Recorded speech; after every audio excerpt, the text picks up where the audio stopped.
Hello everyone, কী অবস্থা সবাই কেমন আছেন? আজকে আপনাদের সাথে শেয়ার করব 2x রামেন কীভাবে বানানো যায়।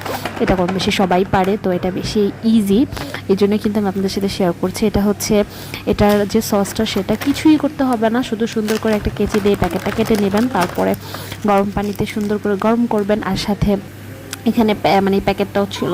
তো এই যে আমি গরম পানির মধ্যে নুডলসগুলো দিয়ে দিচ্ছি। আর রামেনে যত পারেন মানে যত ঝাল মনে হয়, আমার কাছে তেমন একটা মনে হয়নি, অনেস্ট রিভিউ, কারণ আমি অনেক ঝাল খাই। এই যে গরম গরম রামেনে একদম সিদ্ধ করে নিয়ে আসছি।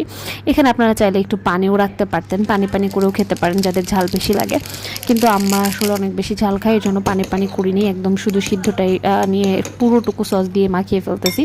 তো আপনারা যারা যারা এখনও রামেন ট্রাই করেন নাই, প্লিজ খুব তাড়াতাড়ি রামেন ট্রাই করেন, অনেক বেশি মজা আর রুচি ফিরে আসবে, ট্রাস্ট মি। আল্লাহ হাফিজ।